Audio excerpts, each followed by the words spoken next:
Praise be to God. கர்த்தருடைய நாமம் மகிமைப்படுவதாக. இந்த நாளிலும் இந்த ரட்சிப்பின் எழுப்புதலுக்காக நிகழ்ச்சி மூலியமாக உங்களை பார்ப்பதில் மிக்க சந்தோஷம், மகிழ்ச்சி.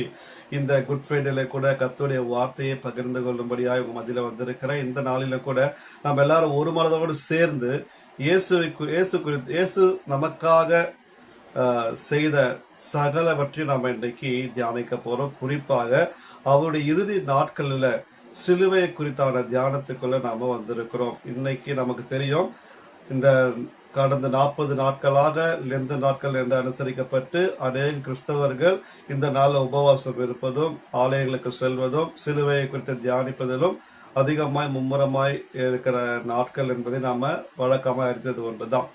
அப்போ இந்த நாட்கள்ல தான் அதிகமாக சிலுவை பற்றி தர உபதேசங்களும் இயேசு கிறிஸ்துவ குறித்தான பாடுகளையும் அவர் எதற்காக பூமிக்கு வந்தார், அவர் கடைசியில வாழ்ந்த அந்த நாட்களை குறித்து அதிகமாய் தியானிப்பது உண்டு. அதுதான் இன்றைக்கு குட் ஃப்ரைடே என்று நாம அனுசரிக்கிறோம். இந்த குட் ஃப்ரைடே என்பது என்னன்னா, புனித வெள்ளி. இயேசு கிறிஸ்து சிலுவையில நமக்காக அறையுண்டார், சிலுவையில நமக்காக பாடுபட்டார் என்கின்ற அந்த நாளை தான் இன்றைக்கு உலகமெங்கிலும் அதை ஆராதனையாக கொண்டாடி கொண்டிருக்கிறோம். அப்போ இது ஒரு கொண்டாட்டம். அநேகர் சொல்றாங்க குட் ஃப்ரைடே வந்து துக்கமான நாள் என்று சொல்லி. ஆனா நான் சொல்றேன், என்னுடைய புரிந்து கொள்ளுதல்படி இந்த குட் ஃப்ரைடே என்பது ஆண்டவராகிய இயேசு கிறிஸ்து நாம விடுதலையாகவும் நாம ரட்சிப்பு அடையவும் நாம ஆசீர்வாதமா இருக்கவும் அவர் சிலுவையில நமக்காக பலியானார். அது துக்கமாய் கருதப்பட்டாலும் நமக்காக மரித்த தேவன் மறுபடியும் எழுந்திருக்கவே இல்லைன்றதல்ல, அவர் உயிரோடு எழுந்தார். அதுதான் உயிர்த்தின திருநாள் என்று 3ஆம் நாள் நாம கொண்டாடி கொண்டிருக்கிறோம். அப்போ இயேசு கிறிஸ்து மரித்த தெய்வம் அல்ல, மரித்து 3ஆம் நாள் உயிரோடு எழுந்த தேவன். ஹல்லேலூயா. அதனால என் ஆண்டவராகிய இயேசு கிறிஸ்து பூமியில வாழ்ந்த நாட்கள்ல சிலுவையில நமக்காக பட்ட பாடுகள், வேதனைகள் எல்லாம் சொல்லி முடியாதவைகள். அது ஆராய்ந்து பார்க்கும் பொழுது, அதை குறித்து தியானிக்கும் பொழுது ரொம்பவும் ஆச்சரியமாகவும் எவ்வளவு பயங்கரமா இருக்கு என்பதை அறிந்து கொள்ள முடியும். இன்றைக்கு பாருங்க, இந்த குட் ஃப்ரைடேல அநேகர் நாம பலவிதமான உபதேசங்களை கேட்டுக்கொண்டுதான் இருக்கிறோம். இன்றைக்கு நானு சிலுவையில ஆண்டவராகிய இயேசு கிறிஸ்து சொன்ன 7 வார்த்தைகள் என்னென்ன என்பதை குறித்து பேச போவது அல்ல. ஏன்னா அந்த செய்தியை நீங்க வருஷந்தோறும் கேட்டுக்கொண்டுதான் இருக்கிறீங்க. ஆண்டவராகிய இயேசு கிறிஸ்து சிலுவையில என்ன 7 வார்த்தைகள் பேசினார் என்பது எல்லாருக்குமே தெரிந்தது. வருஷந்தோறும் அந்த சிலுவை குறித்த உபதேசங்களை கேட்டுக்கொண்டுதான் இருக்கிறீங்க, 7 வார்த்தைகளை. இன்றைக்கு நான் அதை சொல்ல விரும்பவில்லை. நான் வேறு விதமாக கர்த்தருடைய வார்த்தையோக மத்தியில பிரசங்கிக்க வந்திருக்கிறேன். இதற்கு ஆதாரமாக ஒரு வசனத்தை நான் எடுத்துக்கொண்டு காண்பிக்க விரும்புகிறேன். 1 கொரிந்தியர் 1ஆம் அதிகாரம் 18ஆம் வசனம். இதை சொல்லப்பட்டிருக்கிறது, சிலுவை பற்றின உபதேசம் கெட்டு போகிறவர்களுக்கு பைத்தியமா இருக்கிறது, ரட்சிக்கப்படுகிற நமக்கோ அது தேவபலனா இருக்கிறது. ஹல்லேலூயா. பாருங்க, இந்த சிலுவை குறித்தான இந்த உபதேசம் கெட்டு போறவங்களுக்கு அது ஒரு பைத்தியமாய் தோன்றது. என்னடா இவங்க மரித்த ஒரு தேவனை ஆராதித்துக் கொண்டிருக்கிறாங்க, இந்த தேவனா இயேசுவையே யாரும் காப்பாற்ற முடியல, அப்போ அப்படிப்பட்ட தேவனை எப்படி இவங்க ஆராதிக்கிறாங்கன்ற ஒரு பேச்சு அவ்விசுவாசிகள் மத்தியில இருக்கு. ஆனாலும் அப்படிப்பட்ட இடத்துல நம்மளும் வந்திருக்கிறோம். ஆனா இன்றைக்கு அப்படி கெட்டு போறவங்களும் ரட்சிக்கப்படும்படியாக தான் நாம ஜெபிக்கவும் அழைக்கப்படுகிறோம். ஹல்லேலூயா. இன்றைக்கு அப்போ அது விசுவாசியாதவர்கள், கெட்டு போகிறவர்களுக்கு அது ஒரு பைத்தியமான உபதேசங்களா இருக்கலாம். ஆனா இதை பிரசங்கிக்கிற எனக்கோ கேட்டுக்கொண்டிருக்கிற உங்களுக்கோ இது எப்படின்னா தேவ பலனா இருக்கிறது. ஹல்லேலூயா. அவ பாருங்க, இந்த வசனங்கள் சிலுவையை குறித்தான உபதேசம் அது கேட்கிற ஒவ்வொரு விசுவாசிகளுக்கும் தேவ பலத்தை கொண்டு வருகிறது. இன்றைக்கு உங்க வாழ்க்கையில தேவ பலன் உண்டாக்கப்பட வேண்டும் என்றால் சிலுவையை குறித்து அதிகமாய் தியானிங்க. எப்பவுமே அழக கிறிஸ்தவத்தை சொல்லுவாங்க, இயேசு கிறிஸ்துவை நோக்கி பாருங்கள், அப்பொழுது ரட்சிக்கப்படுவீர்கள். அப்போ இயேசு கிறிஸ்துவை நோக்கி பார்க்கும்போது ரட்சிப்பு உண்டாகும். ரட்சிப்புக்கான காரணம் இயேசு கிறிஸ்து.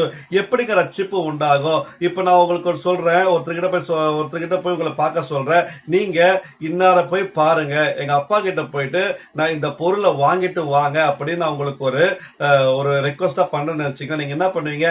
என் அப்பா எந்த இடத்துல இருக்கிறாரோ அவர் வீட்டுக்கு சென்று நான் உங்களுக்கு என்ன சொன்னோம்னா அந்த பொருளை போயிட்டு நீங்க வாங்கிட்டு வந்துடுவீங்க. அப்போ ஒரு சொல்லும் பொழுது எங்க போ போகணும், யாரை பார்க்கணும், என்ன கேட்கணும், என்ன பெற்றுக்கொண்டு வரணும் என்று உங்களுக்கு புரிகிறது. ஆனா இப்ப இயேசு கிறிஸ்துவை நோக்கி பாருங்கள், ரட்சிப்பை அடைவீர்கள் என்று சொல்லும் பொழுது நீங்க இயேசு கிறிஸ்துவை நோக்கி பார்ப்பது எப்படி ரட்சிப்பை பெற்றுக் கொள்வது என்கின்ற அந்த வசனத்துக்குள்ள நீங்க கடந்து போகணும். எப்படி? அப்போ நம்ம ஒரு கடைக்கு போறோம், பொருளை கேட்டு வாங்கி பெற்றுக்கொள்வது போல இயேசு கிறிஸ்து ரட்சிப்பை எப்படி பெற்றுக்கொள்ளணும் என்கிற வசனத்துடைய ஆழத்துக்குள்ள நாங்கள் நடத்த விரும்புறேன். எப்படின்னா, இயேசு சிலுவையை நோக்கி பாருங்கள், அல்லேலூயா, இயேசுவை நோக்கி பாருங்கள் என்றதுக்கு சரியான பதம் என்னன்னா, சிலுவையை நோக்கி பாருங்கள். சிலுவையில ஆண்டவராகிய இயேசு கிறிஸ்து நமக்காக என்ன செய்தாரு, நமக்காக சிலுவையில தேவன் எந்தெந்த காரியங்களை செய்து முடித்தார் என்பதை நாம தியானிக்க தான் நமக்குள்ள ஒரு பாவம், குற்ற உணர்வு ஏற்படும். அல்லேலூயா. அப்போ நம்ம இயேசு கிறிஸ்துவை நோக்கி பாருங்க என்று சொல்லும் பொழுது நம்ம இயேசுவை நாம யாராச்சும் பார்த்திருக்கீங்களா? அவருடைய உருவம் என்னன்னு தெரியுமா? நம்ம ஆலயத்துக்கு சென்றாலும் கூட ஆண்டவரே என்னை ரட்சிங்கப்பான்னு நம்ம ஜெபிக்கிறோம். ஆனா நான் உங்களுக்கு சொல்றேன், எப்படி ரட்சிப்பு உண்டாகும் என்று சொன்னால், தேவ அன்பை நீங்க முதலாவதாக அறிந்து கொள்ளும் போதுதான் ரட்சிப்பு உண்டாகும். தேவ அன்பு என்றால் என்ன? மெய்யான தேவன், பிதாவாகிய தேவன் தன்னுடைய ஒரே குமாரனாகிய இயேசு கிறிஸ்துவை பலியாக மனுக்குலத்துக்கு கொடுத்தார். அதுதான் மிகப்பெரிய அன்பு. அல்லேலூயா. அப்போ இயேசு கிறிஸ்து எப்படி நமக்காக ஜீவனை தந்தார் என்பதை குறித்து, அந்த சிலுவையை குறித்து தியானிப்பது, உற்று நோக்குவது, அதுதான் உங்களுக்கு தேவ அன்பை புரிந்து கொள்ளக்கூடிய விதமாய் அமைந்திருக்கு. அப்ப பாருங்க, சிலுவையில ஆண்டவராக இயேசு கிறிஸ்து தொங்குகிற காட்சியை நீங்க தியானித்து பாருங்க. இன்றைக்கு நீங்க ஆலயத்துக்கு சென்று ஆண்டவராக இயேசு கிறிஸ்து சொன்ன 7 வார்த்தைகளை தியானித்திருப்பீங்க, கேட்டிருப்பீங்க, உணர்வடைந்திருப்பீங்க, வந்திருப்பீங்க. ஆனா நான் உங்களுக்கு சொல்ற ஒரு ஆலோசனை என்னன்னா, தனிப்பட்ட விதத்துல ஒரு அறையில போயிட்டு நீங்களும் இயேசுவும் முகமுகமாய் நீங்க அவர் உங்களோடு கூட இருக்கிறார், அவர் சிலுவையை நோக்கி பார்க்கிற பிரகாரமாய் உங்கள் கண்களுக்குள் ஒரு காட்சியை வர வைத்துக் கொள்ளுங்க. நீங்களும் இயேசுமா இருக்கிற ஒரு தனிப்பட்ட ஒரு ஜப நேரம், தியான நேரம் என்று எடுத்துக்கொள்ளுங்களேன். அப்போ அந்த அறையில, அந்த ஜப வேலையில உங்களுக்கு கண்களுக்கு முன்பாக சிலுவையில இயேசு கிறிஸ்து உங்களுக்காக என்னென்ன காரியங்களை செய்து முடித்தார், அவருடைய தலையிலிருந்து வருகிற ரத்தம் எதற்காக, கைகள் கால் வடிகிற ரத்தம் எதற்காக, காயங்கள் எதற்காக, அப்படி நம்ம தியானிக்கத்தான் இயேசு கிறிஸ்துவுடைய தியாகமும் பிதாவுடைய அன்பும் நம்ம அதிலே இறங்கி வரும். அப்போ இயேசு கிறிஸ்து எதற்காக பாடுபட்டார், எதற்காக சிலுவையை சுமந்து கொண்டு போனார், எதற்காக அவர் அவ்வளவு பாடுகளை வேதனை சரீரத்துல, ஆவியில, ஆத்மாவில் ஏற்றுக்கொண்டார் என்று பார்க்கும் பொழுது, நமக்காக நாம இருக்க வேண்டிய இடத்துல இயேசு கிறிஸ்து சிலுவையை சுமந்தாரு, நாம மறிக்க வேண்டிய இடத்துல இயேசு தன் ஜீவனை கொடுத்தாரு.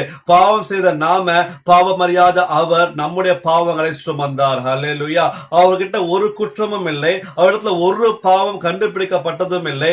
ஆனாலும் பாவம் செய்யாத அவர் நமக்காக பாவமானார். அதுதான் நம்ம தியானிக்கிறோம். அந்த அன்பை நாம ருசி பார்க்கும் பொழுதுதான், அந்த சிலுவையிலிருந்து அந்த அன்பு வரும்பொழுதுதான், ஆண்டவரே இயேசுவே, எனக்காக நான் செய்த பாவம், நான் பண்ண அக்கிரமம், நான் செய்த மீறுதல் நிமித்தமாக, என்னுடைய கீழ்ப்பட நிமித்தமாக எனக்கு வர தண்டனை உங்க மேல ஏற்றுக்கொண்டீங்களேப்பா, இவ்வளவு அன்பு கூர்ந்தீங்களே, ஏற்றுக்கொண்டது மாத்திரம் அல்லாம ரத்தத்தை எல்லாம் எனக்காக சிந்தினீங்களே சப்பா, அதற்காக நன்றி செலுத்துகிறேன். அவர் ரத்தம் பாருங்க, கெத்செமனே தோட்டத்துல அவருடைய வேர்வை துளிகள் ரத்தமாய் மாறிச்சு. பிற்பாடு அவரை சவுக்குனால அடிக்கிறாங்க, முதுகுல அவருக்கு 39 அடிகள் விடப்படுது. அது மாத்திரம் அல்லாம தலையில அவருக்கு முள்கிரீடம் குத்தப்படுது, ரத்தம் அடிக்கிறது. அது மாத்திரம் அல்லாம அவர் சிலுவையை சுமந்து கொண்டு அவர் அந்த அரண்மனையிலிருந்து கொல்கத்தா என்கின்ற மலையை நோக்கி அவர் பயணம் போகிறார். அதோடு மாத்திரம் அல்லாம கைகள்ல கால்கள்ல ஆணி அடிக்கப்படுகிறது. அவர் குத்துயிரும் கொலை உயிருமாய் ரத்தம் வடிந்தவராக தான் அவர் போய்கொண்டிருக்கிறார். கடைசியாக ஈட்டியால குத்தும் பொழுது ரத்தம் எல்லாம் வெளியே வந்துட்டு தண்ணீர் வந்தது என்று வேதத்துல வாசிக்கிறோம். பாருங்க, இயேசு கிறிஸ்து நமக்காக ரத்தம் சிந்தினார், நமக்காக பாடுகள் பட்டார், நமக்காக வேண்டுதல் செய்தார். சிலுவையில ஆண்டவராக இயேசு கிறிஸ்து உங்களையும் என்னையும் நினைவு கூர்ந்தார். அல்லேலூயா. அவர் நமக்காக எவ்வளவு அன்பு வைத்திருக்கிறார், நமக்காக எவ்வளவு பாடுகளை சகித்தாரு. இன்றைக்கு நாம என்ன செய்து கொண்டிருக்கிறோம்? சிலுவையில ஆண்டவராக இயேசு கிறிஸ்து நமக்காக என்னென்னலாம் சுமந்தார் என்று நான் உங்களுக்கு சொல்ல விரும்புறேன். என்னென்னலாம் சுமந்தார்? சிலுவையில நம்முடைய பாவங்களை சுமந்தார், நம்முடைய அக்கிரமங்களை சுமந்தார், நம்முடைய துக்கங்களை சுமந்தார், வியாதிகளை சுமந்தார், பலவீனங்களை சுமந்தார். அவர் இவ்வளவு பாடுகளை நமக்காக இயேசு கிறிஸ்து சிலுவையில சுமந்தார். ஹல்லேலூயா. இன்றைக்கு உங்கள் துக்கம் சந்தோஷமாய் மாறணும்னா அவர் உங்கள் துக்கத்தை சுமந்தபடியால் உங்கள் சந்தோஷமாய் கொடுத்திருக்கிறாரு. நாம் ஐஸ்வர்யன் ஆகும்படிக்கு அவர் தரித்திரரானார். ஹல்லேலூயா. இன்றைக்கு நாம விடுதலையுள்ள ஒரு வாழ்க்கையை வாழதா அழைக்கப்பட்டிருக்கிறோம். நீங்க வியாதியை சுமக்க தேவையில்லை, துக்கங்களை சுமக்க தேவையில்லை, பாவங்களை சுமக்க தேவையில்லை, பாடுகளை சுமக்க தேவையில்லை, பலவீனங்களை சுமக்க தேவையில்லை, அக்கிரமங்களை சுமக்க தேவையில்லை, நோய்களை சுமக்க தேவையில்லை. இதை அனைத்துமே இயேசு கிறிஸ்து சிலுவையில சுமந்து விட்டபடியால் நீங்க எதையும் சுமக்க தேவையில்லை. ஆனாலும் ஏன் நம்மளால இன்னும் பாடுகளை அனுபவித்துக் கொண்டிருக்கிறோம்? ஏன் இன்னும் வேதனைக்குள்ள கடந்து போய் கொண்டிருக்கிறோம்? ஏன் நமக்குள்ள சமாதானம் இல்லை, சந்தோஷம் இல்லை என்றனா நாம சிலுவையை நோக்கி பார்க்க மறந்து விட்டோம். சிலுவை குறித்தான தியானம் நமக்குள்ள இல்லாம போனது. பாவம் செய்யும் பொழுது இயேசு கிட்ட போயிட்டு நம்ம பாவ அறிக்கை செய்து நாம மன்னிப்பு கேட்டு விட்டு வந்துடுறோம். ஆனா அதற்கப்புறம் சிலுவையில ஆண்டவர் என்ன செய்தாரு, அதற்கு பிற்பாடு நாம் எப்படி பாவத்திலிருந்து மேற்கொள்ள வேண்டும் என்கின்ற வழியை நாம கண்டுபிடிக்காதபடியால் தான் மீண்டும் மீண்டும் பாவம் செய்து செய்து நாம பாவ மன்னிப்பு பெற்றுக்கொண்டு இப்படி கிறிஸ்தவ ஓட்டம் ஓடிக்கொண்டிருக்கிறோம். ஆனா இன்றைக்கு தேவன் சொல்லுகிறார், இன்றைக்கு நாம ஒரு விஷயத்தை நாம தியானிக்க போகிறோம். நம்ம ஒவ்வொரு குட் ஃப்ரைடே என்ன பண்றோம் தெரியுமா? இயேசு சிலுவையில என்ன செய்தாரு, என்ன பேசுறங்கிற வார்த்தை நம்ம ரிப்பீட்டடா கேட்டுக்கொண்டிருக்கிறோம். இனி நாம என்ன செய்ய போறோம்? இயேசு நமக்காக சகலத்தை செய்து முடித்து விட்டாருங்க.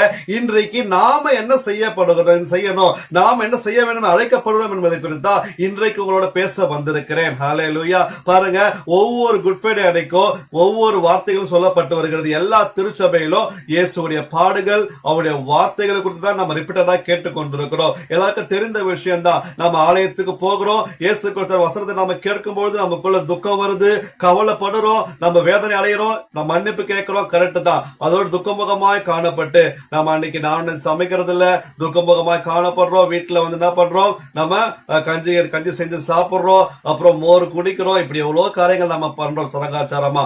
அதுக்கப்புறம் மூன்றாவது நாள் ஈஸ்டர் என்ற பண்டிகை நம்ம கொண்டாடுறோம். ஆண்டவர் உயிர்த்தெழுந்தார், அவர் மரணத்தை வென்றார் என்று நம்ம சந்தோஷத்தோடு பாடி மகிழ்ந்து மறுபடியும் என்ன பண்றோம், அந்த நாளில நம்ம சந்தோஷத்தோடு கொண்டாடுறோம், பிரியாணி சாப்பிடுறோம், அதோடு கூட கடந்து நம்ம போயிடுறோம். அப்போ இது ஒரு ட்ரெடிஷனலா பண்ற ஒரு ஃபெஸ்டிவல் மாதிரி இன்றைக்கு சமுதாயத்துல ஆகிவிட்டது. ஆனாலும் நாம அந்த நாளைக்குல ஒரு குட் ஃப்ரைடே அப்போ நாம சிலுவையின் பாடுகளை நாம தியானிக்கிறோம், வருந்துகிறோம், அழுறோம், நம்ம ஒப்பு கொடுக்கிறோம், கடந்து போயிடுறோம். ஆனா அதுக்கப்புறம் ஈஸ்டர் வரும்பொழுது நம்ம இயேசு உயிர்த்தெழுந்ததை நாம தியானிக்கிறோம், மகிழ்ச்சி அடைகிறோம், இயேசு உயிரோடு இருக்கிறார் என்ற விசுவாசத்தோடு நாம ஜெபித்து விட்டு கடந்து போயிடுறோம். ஆனா இதற்கு பிற்பாடு நாம என்ன செயல்படுத்த வேண்டும், நாம எப்படி நம்ம சிலுவையை சுமக்கணும்ன்றத இன்றைக்கு நாம தியானிக்க மறக்கிறோம். அந்த தியானத்துக்காக தான் இந்த செய்தியை உங்களுக்கு நான் கொடுக்க விரும்புகிறேன், பரிசுத்த ஆவியின் துணையோடு கூட. ஹல்லேலூயா. சரி, சிலுவையில அறையப்பட வேண்டியவைகள் என்னென்ன என்கின்ற காரியங்களை உங்களோடு கூட நான் பகிர்ந்து கொள்ள விரும்புகிறேன். இயேசு கிறிஸ்து நமக்காக சிலுவையில என்னென்னலாம் சுமந்தாருன்னு சொல்லிட்டு உங்களுக்கு நான் சில விஷயங்களை நான் உங்களுக்கு சொன்னேன்.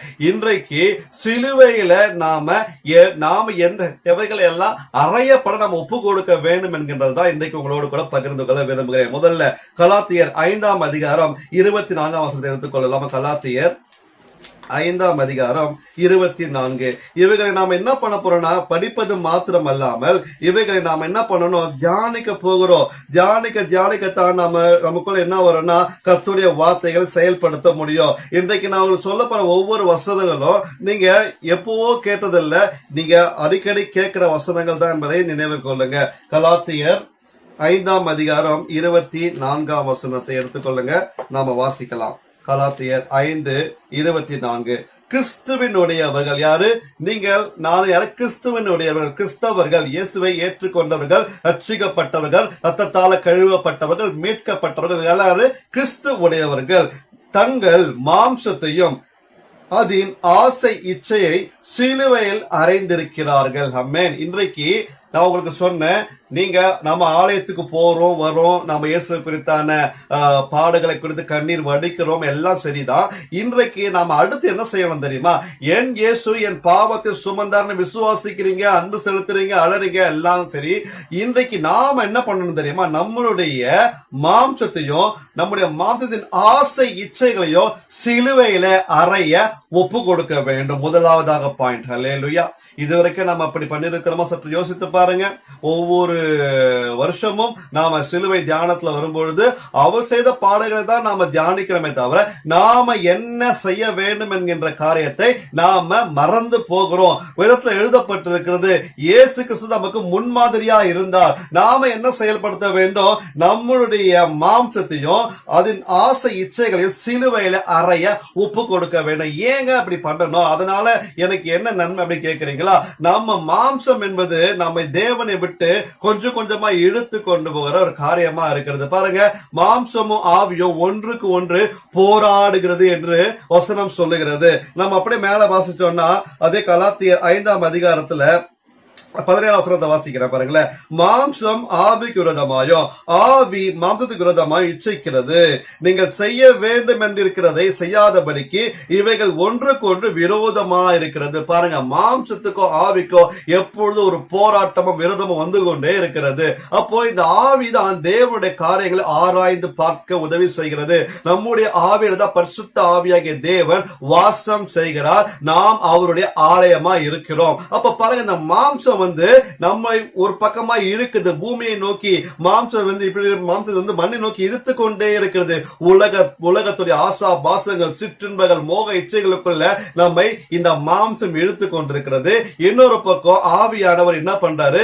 அவர் வேத வசனத்துக்குள்ள, கர்த்தருடைய வார்த்தைக்குள்ள, அவருடைய வல்லமைக்குள்ள இழுத்து கொண்டிருக்கிறாரு. இப்படி ஒரு போராட்டம் மாம்சத்துக்கும் ஆவிக்கும் வந்து கொண்டே இருக்கு. அப்போ கிறிஸ்தவர்களாக நாம இந்த போராட்டத்தில் வெற்றி கொள்ள வேண்டும் என்று சொன்னால் நம்முடைய மாம்சத்தையோ வருகிற ஆசை இச்சைகளை எல்லாம் என்ன பண்ணணும்னா சிலுவையில அறைய ஒப்பு கொடுக்க வேண்டும். இதெல்லாமே பாத்தீங்கன்னா ஆவிக்குரிய செயல்பாடுகள். நம்முடைய ஆண்டவராகிய இயேசு கிறிஸ்து பிசிக்கலா எல்லாவற்றையும் அவர் செய்து முடித்தார். இன்றைக்கு நாம ஆவிக்குரிய வாழ்க்கையில நம்ம மாம்சத்தை சிலுவைக்கு முன்பதாக சமர்ப்பிக்க வேண்டும். ஆண்டவரே, எனக்கு இப்ப எவ்வளவு ஆசைகள் இச்சைகள் எல்லாம் இருதயத்துல சிந்தையில வருதப்பா, அவர்கள இயேசுவின் நாமத்தில் நான் சிலுவையில அறைய ஒப்பு கொடுக்கணும் என்று சொல்லி ஒரு ஃபெய்த் கன்ஃபெஷன் நீங்க பண்ண வேண்டும் என்று தேவ ஆவியானவர் விரும்புகிறார். பாருங்க, நம்மை நாமே ஒப்பு கொடுக்க வேண்டும் என்று வேதம் நமக்கு எச்சரிக்கிறது. அதுக்கப்புறம் பாருங்க, ரோமர் 6ஆம் அதிகாரம் 6ஆம் வசனத்தை எடுத்து வாசிங்க. ரோமர் 6:6 அதுல என்ன வசனங்கள் போடப்பட்டிருக்கு? நாம எப்படி நம்முடைய சரீரத்தை தேவனுக்கு முன்பாக ஒப்பு கொடுக்க வேண்டும். ஹல்லேலூயா. ரோமர் 6ஆம் அதிகாரம் 6ஆம் வசனம், நான் இனி பாவத்துக்கு ஊழியம் செய்யாதபடிக்கு பாவ சரீரம் ஒழிந்து போகும் பொருட்டாக நம்முடைய பழைய மனிதன் அவரோட கூட சிலுவையில் அறையப்பட்டது என்று அறிந்திருக்கிறோம். பாருங்க, பழைய மனிதன் என்று சொல்லப்படுகிறது. அப்ப பழைய மனிதன் யார், புது மனிதன் யார் என்று பார்க்கும் பொழுது பழைய மனிதன் நம்ம ரட்சிக்கப்படாத வாழ்க்கைக்கு முன்பாக சொல்லப்படுகிற ஒரு செயல் சொல்ல என்னன்னா, ரட்சிக்கப்பட்டதுக்கு முன் ரட்சிப்புக்கு பின், அது ரட்சிப்புக்கு முன்னர் பின் என்ற ரெண்டு வாழ்க்கை நமக்கு சொல்ல தெரியணும். இயேசுவை ஏற்றுக்கொள்வதற்கு முன்பதாகவும் இயேசுவை ஏற்றுக்கொண்ட பிற்பதாகவும் இருக்கிற வாழ்க்கை தான் பழையசு புதுசு என்று சொல்லுகிற வார்த்தையா உண்டாக்கப்படுது. பாருங்க, நான் இயேசு கிறிஸ்து ஏற்றுக்கொள்வதற்கு முன்பதாக இந்த உலகத்தின் பின்னால நான் என் இஷ்டப்படி போனேன், நடந்த, வாழ்ந்தேன், எல்லாம் செய்து கொண்டுதான் இருந்தேன். ஆமென். ஆனா என்றைக்கு என்னுடைய வாழ்க்கையில இயேசு கிறிஸ்து வந்தாரோ, அவர் அன்பை நான் ருசி பார்த்தனோ, அன்றையிலிருந்து இயேசுவை குறித்தான வார்த்தைகளுக்குள்ள நான் ஈர்க்கப்பட்டேன். இதுதான் கிறிஸ்தவர்களுக்குள்ள அனுபவங்களுக்குள்ள நாம் சொல்லிக்கொண்டே போகலாம். அப்ப ரட்சிப்புக்கு முன் ரட்சிப்புக்கு பின் என்கின்ற பதம் வருகிறது. அப்போ நம்ம ரட்சிக்கப்பட்ட பொண்ணு நாம் செய்ய வேண்டும் தெரியுமா? புதிய மனுஷன் நமக்குள்ள வந்துட்டாரு. உங்க மனம் புதிதாகிறதுனாலே என்று வசனத்தை நம்ம வாசிக்கிறோம். அப்போ மனம் பாவத்தை திரும்புவதுதான். அப்போ நம்ம புதிய மனுஷன் தரித்து கொண்டிருக்கும் பொழுது நாம் அந்த பழைய மனுஷனை சிலுவையில அறையணும். அவனை இறக்கி விடாதபடிக்கு சிலுவையில அறையப்பட்டதா புதிய மனிதனுடைய வாழ்க்கை துவங்கும். நம்ம பழைய செய்யும் புது செய்யும் ஒன்னாய் கலப்போமானால் அந்த பழசு புது செய்யும் என்ன பண்ணும்? கெடுத்து போட்டு விடும். நாம ஞானவான்களா இருக்க வேண்டும். நம்ம பாருங்க, நம்ம புது துணியோட கூட பழச சேர்ப்போமா? நம்ம ஒரு கெட்டு போன பால் புதிய பாலை சேர்ப்போமா? முடியவே முடியாது. அப்போ நம்ம இந்த உலக ரீதியான வாழ்க்கையில அநேக விஷயத்துல ஞானமா நடந்து கொள்றோம். ஆனா ஆவிக்குரிய விஷயத்திலயும் நாம இப்படிப்பட்ட காரியத்துக்கு நம்ம அலோ பண்ணும் பொழுது நம்முடைய பழைய குணத்தை புதிய வாழ்க்கைக்குள்ள அழைக்கும் பொழுது நம்முடைய அந்த ஆவிக்குரிய வாழ்க்கை கரைப்பட்டு போகுது. அந்த வசனம் நமக்கு சொல்லுகிறது, பழைய மனிதரை சிலுவையில அறைய ஒப்பு கொடுத்து விடு. ஆமென். அப்ப பாத்தீங்கன்னா நம்முடைய பழைய சுபாவங்கள், பழைய எண்ணங்கள், பழைய நம்ம ரட்சிக்கப்படுறது முன்னதாக அநேகர் மேல நமக்கு கோபம், பகை, எரிச்சல் எல்லாம் இருந்திருக்கும். பழி வாங்கணும்னு இருக்கும், பதிலுக்கு பதில் செய்யணும்ன்ற இருக்கும், வெறுப்பு, கோபம், கசப்பு, வைராக்கியம், இதெல்லாம் நம்ம பழைய மனிதனுக்குள்ள சுபாவம். ஆனா என்றைக்கு நீங்களும் நானும் இயேசு கிறிஸ்து ஏத்துக்கொண்டோமோ அன்றைக்கு இயேசு கிறிஸ்துவுக்குள்ள காணப்பட்ட அன்பு, சந்தோஷம், சமாதானம், மன்னிக்கிற குணம், இரக்கம், இதெல்லாம் நமக்குள்ள வரணும். அதான் புதிய மனுஷனுடைய அடையாளம். நீங்க ஒருத்தருடைய பாவத்தை நீங்க மன்னிக்காமல் போனால் அப்ப கிறிஸ்துவோட சுபாவம் இல்லைன்னு அர்த்தம். அப்போ நாம இன்றைக்கு எப்படிப்பட்ட வாழ்க்கையை வாழ்ந்து கொண்டிருக்கிறோம்? இயேசுவை போல மன்னிக்கிறோமா? இயேசுவை போல அன்பு செலுத்துறோமா? இயேசுவை போல நாம மற்றவர்களுக்கு உபதேசிக்கிறோமா? இயேசுவை போல செபிக்கிறோமா? இயேசுவை போல பரிசுத்தமாய் வாழுகிறோமா? நாம சிந்திக்க அழைக்கப்படுகிறோம். இதுல நம்ம ஒன்றும் தவறுதலாய் செயல்படுத்த கூடாது. அடுத்து நாம பார்க்க போறோம் கலாத்தியர் 6ஆம் அதிகாரம் 14ஆம் வசனம். மறுபடியும் எடுத்துக்கொள்ளுங்க, கலாத்தியர் 6:14. அப்போ நாம எந்தெந்த காரியத்துல நாம் எப்படி செயல்படுத்த வேண்டும் என்று வேதம் நமக்கு கற்றுக் கொடுக்கிறது. ஹல்லேலூயா. கலாத்தியர் 6ஆம் அதிகாரம் 14ஆம் வசனம்.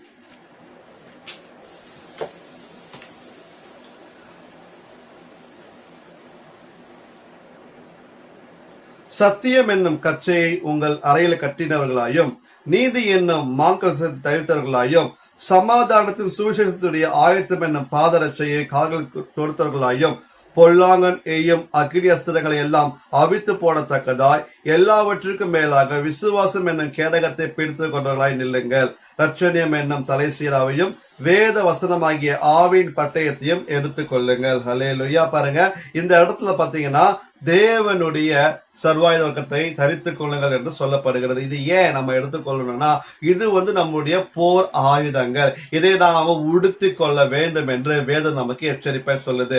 அப்போ நாம புதிய மனுஷனை நாம பெற்றுக்கொண்ட உடனே நாம எப்படி ட்ரெஸ் பண்ணணும் என்கின்ற ஒரு ஆலோசனை இங்க நமக்கு கொடுக்கப்படுகிறது. பாருங்க, ஹல்லேலூயா. அதை நாம கவனிக்க வேண்டும். இப்பொழுது நாம அந்த ஒரு காரியத்துக்குள்ள எபேசியர் 6:6 நான் படிச்சேன், சாரி, கலாத்தியர் 6 எபேசியர் 6ஆம் அதிகாரத்துல வந்த அந்த தேவனுடைய சர்வாயுத வர்க்கத்தை 6 நான் உங்களுக்கு காண்பித்திருக்கிறேன். அப்ப இந்த தேவன் சர்வாயுத வர்க்கத்தை நாம தரித்துக் கொள்ளும் பொழுது ஆவியில ஒரு பாதுகாப்பு நமக்கு உண்டாகும் என்பதுல நமக்கு சந்தேகம் இல்லை. அப்ப பாருங்க, நம்ம எதெல்லாம் சிலுவையில் அறைய ஒப்பு கொடுக்க வேண்டும் என்று தேவன் நமக்கு சொல்லி இருக்கிறார். கடைசியாக நாம் என்ன பார்க்க போறோம்? அதே கலாத்தியர் 2ஆம் அதிகாரம் 20ஆம் வசனத்தை நம்ம நோக்கி பார்க்க போறோம். கலாத்தியர் 2:20. இதுல பாத்தீங்கன்னா என்ன வசனம் சொல்லப்பட்டிருக்கு? கிறிஸ்துவுடனே கூட சிலுவையில் அறையப்பட்டேன், ஆயினும் பிழைத்திருக்கிறேன். இனி நான் அல்ல, கிறிஸ்துவே எனக்குள் பிழைத்திருக்கிறார். நான் இப்பொழுது மாம்சத்தில் பிழைத்திருக்கிறதோ என்னில் அன்பு கூர்ந்து எனக்காக தம்மை தாமே ஒப்பு கொடுத்த தேவனுடைய குமாரனை பற்றும் விசுவாசத்தினாலே பிழைத்திருக்கிறேன். ஹல்லேலூயா. பாருங்க, இங்க சொல்லப்பட்டிருக்கு, நான் அல்ல, இனி நான் அல்ல, கிறிஸ்துவே எனக்குள் பிழைத்திருக்கிறார். ஏன்னா கிறிஸ்துவுடனே கூட சிலுவையில் அறையப்பட்டேன். எப்படிப்பட்ட அனுபவம் பாருங்க.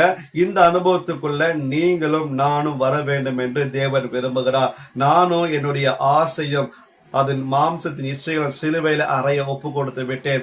இனி பழைய மனுஷனை சிலுவையில அறைய ஒப்பு கொடுத்து விட்டேன். புதிய மனுஷன் எனக்குள்ள பிறந்திருக்கிறாங்க, புதிய மனுஷன் எனக்குள்ள வாழுறாங்க. அந்த புதிய மனுஷனுக்கு எப்படி ட்ரெஸ் பண்ணணும்? அவன் தேவனுடைய சர்வாகத்தை தரித்தவனாக, ஒரு போர் சேவகனாக நிற்க வேண்டும். இந்த கடைசி காலத்துல நம்ம யுத்த புருஷர்களாக மாற வேண்டும் என்று தேவன் விரும்புகிறார். அப்போ இனி நான் பழைய மனிதன் அல்ல, எனக்கென்று ஒரு சரீரம் கொடுக்கப்பட்டிருக்கிறது. அந்த சரீரத்துல தேவ ஆவியானவர் இருக்கிறார். அவர் வைராக்கிய வாஞ்சையுள்ளவராக இருக்கிறார். அவர் நமக்கென்று ஆவிக்குரிய ஒரு ஆவிக்குரிய ஒரு Dress நமக்கு கொடுக்கப்படுது. அதை கொண்டு நாம் யுத்தத்துக்கு நாம புறப்பட்டு போக வேண்டும். அதற்கு முன்பதாக நாம செய்ய வேண்டிய கடமை என்ன தெரியுமா? நாம சொல்லணும், நானும் சிலுவையில அறையப்பட என்னை ஒப்பு கொடுக்கிறேன். இனி நான் அல்ல, எனக்குள் இயேசுவே வாழ்கிறார். ஹல்லேலூயா. அதுதாங்க கிறிஸ்தவ வாழ்க்கை. அப்போ அப்படிப்பட்ட வாழ்க்கைக்குள்ளதான் தேவன் நம்மை அழைத்திருக்கிறாரு. அப்போ இனி நான் அல்ல, கிறிஸ்துவே எனக்குள் பிழைத்திருக்கிறார். நான் இப்பொழுது மாம்சத்தில் பிழைத்திருக்கிறதோ என்னில் அன்பு கூர்ந்து எனக்காக தம்மை தாமே ஒப்பு கொடுத்த தேவனுடைய குமாரனை பற்றும் விசுவாசத்துக்குள்ள நான் என்ன பண்றேன்? நானு வாழ போகிறேன் என்கின்ற வாழ்க்கைக்குள்ள நாம கடந்து வர வேண்டும். ஆமென். ஹல்லேலூயா. பாருங்க, இந்த வார்த்தை தான் நமக்கு தேவன் இன்றைக்கு உங்களோட கூட பேசி இருக்கிறாரு. பாருங்க, இன்றைக்கு நம்மை நாமே ஒப்பு கொடுக்க அழைக்கப்படுகிறோம். நம்மை நாமே ஒப்பு கொடுக்க நாம என்ன செய்யப்படணும் தெரியுமா? நாம தேவனை முழுமையாக நம்முடைய உள்ளத்துல ஏற்றுக்கொள்ள வேண்டும். ஹல்லேலூயா. இன்றைக்கு இந்த வசனத்தை கேட்டுக்கொண்டிருக்கிற நீங்க யாரா வேணா இருக்கலாம். ஒருவேளை நீங்க இயேசுவை முழுமையா ஏற்றுக்கொள்ளாதவங்க நிகழ்ச்சியை பார்த்து கொண்டிருக்கலாம். இந்த நிகழ்ச்சி எதுக்கு தெரியுமா? ரட்சிப்பின் எழுப்புதலுக்காக. ஹல்லேலூயா. ஒவ்வொரு வாரமும் கர்த்தருடைய வார்த்தையை நீங்க கேட்டுக்கொண்டு வரீங்க. இந்த ஒவ்வொரு வார்த்தையும் கர்த்தர் உங்களோடு கூட பேசுவது எதற்காக தெரியுமா? அவர் இருக்கிற இடத்துல உங்களை கொண்டு போக தான். ஆமென். அதனால இந்த நாளில நாம என்ன செய்யணும் தெரியுமா? ஆண்டவரே இயேசுவே, இந்த நாள், இந்த குட் ஃப்ரைடே நாங்க சிலுவை குறித்தான உபதேசங்கள் நாங்க கேட்டுக்கொண்டு வரோம். சிலுவையில நீங்க பேசின அந்த 7 வார்த்தைகளை நாங்க தியானித்து கொண்டு வருகிறோம். இயேசு கிறிஸ்து நீங்க எவ்வளவு சிலுவையில சகித்தீங்க, எவ்வளவு அன்பாய் நீங்க அநேகரை மன்னித்தீங்க, சிலுவையில எவ்வளவு தாகமா இருந்தீங்க, நீங்க எவ்வளவாய் நீங்க வேதனைப்பட்டு நீங்க பெருமூச்சோடு நீங்க வார்த்தைகளை பேசினீங்கன்னு நாங்கள் படிக்கிறோம், வாசிக்கிறோம், தியானிக்கிறோம். இவைகள் எல்லாம் எங்களுக்காக தான். அது முதல்ல நாம அறிந்து கொள்ளணும். அப்புறம் நாம என்ன செயல்படுத்துறோம், அதான் இன்னைக்கு நம்ம முதல்ல சொல்ல வந்தது அதுக்காக தான். இன்னைக்கு இயேசு நமக்காக செய்தது உண்மைதாங்க. அதை நம்ம எப்பவும் மறக்க மாட்டோம், அறிந்திருக்கிறோம். ஆனா நமக்காக மரித்த இயேசுவுக்காக நாம என்ன செய்தோம், என்ன செய்ய போறோம், என்ன செய்து கொண்டிருக்கிறோம் என்ற கேள்வியை தான் உங்க முன்னால நான் வைத்தேன். அதுதான் வசனத்தை நான் உங்களுக்கு காண்பித்து கொடுத்தேன். நம்ம என்ன பண்ணணும்? நம்முடைய மாம்சத்தையும் அதன் ஆசை இச்சைகளையும் சிலுவையில் அறைய ஒப்பு கொடுக்க வேண்டும். 2வது நாம என்ன பண்ணணும்? நாம புதிய மனுஷனை நாம என்ன பண்ணணும்? தரித்து கொள்ள வேண்டும். பழைய மனுஷனை சிலுவையில அறையப்பட ஒப்பு கொடுத்து விட்டு புதிய மனுஷனை நாம க்ளோத் பண்ணிக்கணும். அப்ப அந்த புதிய மனுஷனுக்குரிய அந்த க்ளோத்திங் என்னன்னு பாத்தீங்கன்னா, அதுதான் ஆர்மர் ஆஃப் காட். தேவனுடைய சர்வாயுகத்தை தரித்து கொண்டிருக்கலாக ஒரு போர் வீரனாக நாம நிற்க அழைக்கப்படுகிறோம். அது மாத்திரமல்ல, எப்பவும் ஒரு மனசுல நம்ம சிந்தனை வச்சுக்கணும். என்ன அப்படின்னா, நாம இனி வாழ்வது நான் அல்ல, எனக்குள்ள இயேசு வாழ்கிறார். நான் வாழுகிற வாழ்க்கை அவருக்கான வாழ்க்கை. ஹல்லேலூயா. அப்போ இயேசு கிறிஸ்துக்காக வாழும் பொழுது நாம் எப்படி வாழணும்? இயேசுவை பிரதிபலிக்கிறதாய் வாழணும். அப்போ நம்மளுடைய கோல் என்ன தெரியுமா? இயேசுவை போல மாறுவது. ஹல்லேலூயா. அது அவ்வளவு ஈஸியா? அது அவ்வளவு ஈஸியான விஷயம் அல்ல. நாம இயேசுவை போல மாற வேண்டும் என்பதற்காக தான் பிதாவாகிய தேவன் பரிசுத்த ஆவியை நமக்கு தந்திருக்கிறார். ஹல்லேலூயா. பிதாவாகிய தேவனுடைய அன்பை பாருங்க. சொந்த குமாரனாகிய இயேசு கிறிஸ்துவை நமக்காக ஜீவபலியாய் ஒப்பு கொடுத்தார். இயேசு கிறிஸ்துவானவர் என்ன செய்தார்? பரிசுத்த ஆவியாகிய தேவனை நம்மோடு கூட இருக்க அவர் அனுமதித்தார். இப்பொழுது பாத்தீங்கன்னா நமக்குள்ள பிதாவாகிய தேவனுடைய அன்பு நம்மோடு கூட இருக்கிறது. ஆண்டவராகிய இயேசு கிறிஸ்துவுடைய கிருபை நம்மோடு கூட இருக்கிறது. பரிசுத்த ஆவியாருடைய ஐக்கியமும் வழி நடத்துதலும் நம்மோடு கூட இருக்கிறது. அப்ப இன்னைக்கு நாம செய்ய வேண்டியதுல ஒண்ணுதான். நம்ம ஆவி, ஆத்மா, சரீரத்தை இயேசுவிடம் ஒப்பு கொடுத்து விடுங்க. சிலுவையை நோக்கி பாருங்க. சிலுவையை நோக்கி பார்த்து அமர்ந்திருக்கும் பொழுது ரட்சிப்பை பெற்றுக் கொள்ளுவீங்க. சிலுவையை நோக்கி பார்க்கும் பொழுது நம்முடைய பழைய சுபாவங்கள், நம்முடைய கோபங்கள், எண்ணங்கள் எல்லாமே சிலுவையில் அப்படியே கரைந்து போய்விடும். நீங்க வசனம் சொல்றதுல வருத்தப்பட்டு பாரம் சுமக்க எல்லாரும் இடத்தில் வாருங்கள், நான் உங்களுக்கு இளைப்பாறுதல் தருவேன். அந்த இளைப்பாறுதல் எப்போ வரும் தெரியுமா? அந்த சிலுவையில அவங்க பாரத்தை எல்லாம் இறக்கி வைக்கும் பொழுது, உங்க வேதனை எல்லாம் இறக்கி வைக்கும் போது, இயேசுவே நான் இனி சுமக்க மாட்டேன்ப்பா. என் குடும்ப பிரச்சனை, என்னுடைய நோய்கள், பலவீனம் எல்லாம் நான் சிலுவையில ஒப்பு கொடுத்து விட்டேன். இனி நானு உங்க சமூகத்துல இளைப்பாற வருகிறேன். இனி நான் அல்ல, இயேசுவே நீங்க எனக்குள்ள வாழுங்க, நீங்க எனக்கு இருதயத்துக்குள்ள வாங்க, நான் உங்களை குலதெய்வமா ஏற்றுக்கொள்றேன். நீங்க எத்தனை பேர் ஏற்றுக்கொள்றீங்களோ இன்றைக்கு உங்களுக்கு ஒரு விடுதலை, இன்றைக்கு உங்களுக்குள்ள ஒரு சமாதானம் உண்டாகும். பாருங்க, இயேசு கிறிஸ்தவர்களுக்கான மாத்திர தெய்வம் அல்ல, அவர் உலக ரட்சகர், உலகம் அனைத்துக்கும் ஆண்டவராகிய தேவன். அவரால் தான் உங்களுக்கு சமாதானமும் சந்தோஷமும் பாவ மன்னிப்பு நிச்சயமும் அவரால் தான் கொடுக்க முடியும். பரலோகத்துக்கு போற ஒரே வழி இயேசுவே. ஆமென். அவரே வழியும் சத்தியமும் ஜீவனுமா இருக்கிறார் என்று வேதம் சொல்லுகிறது. இந்த தேவன் தான் நாம ஆராதிக்கிற தேவன். அவர் உங்களையும் அளவில்லாமல் நேசிக்கிறார். அவருடைய நேசத்தின் அடையாளம் தான் நமக்காக சிலுவையில தம்முடைய ஜீவனையே கொடுத்து விட்டார்.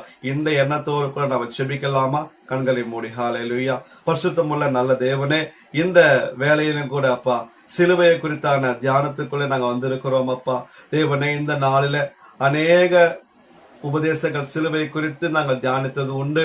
ஒவ்வொரு வருடமும் இப்படிப்பட்ட நாட்களில் சிலுவை குறித்தான வார்த்தைகளும் சிலுவையில ஆண்டவர் செய்த எல்லா விதமான தியாகத்தையும் அன்பையும் நாங்கள் ஒவ்வொரு வருஷமும் தியானித்துக் கொண்டிருக்கிறோம். ஆனா நாங்க என்ன செயல்படுத்தி கொண்டிருக்கிறோம், நாங்க எங்கிட்ட நீங்க என்ன எதிர்பார்க்கிறீங்க என்கின்ற ஒரு சிந்தை இல்லாதவர்களாக நாங்க எத்தனை நாட்களாய் வருஷங்களாய் நாங்க இருந்திருக்கிறோம். இந்த நாளில கூட நம்முடைய வார்த்தையின்படி அப்பா நாங்க பிழைக்க விரும்புகிறோம். ஆண்டவரே அப்பா, பழைய மனிதனை நாங்கள் அப்பா சிலுவையில அறைந்தவர்களாக புதிய மனிதனை நாங்கள் தரித்து கொண்டு தேவனே, இனி வாழ்வது நான் அல்ல, இயேசுவே எனக்குள்ள வாழ்கிறார் என்கின்ற முழு நிச்சயத்தோடு கூட நாங்கள் கடந்து போக கிருபை பாராட்டுங்க.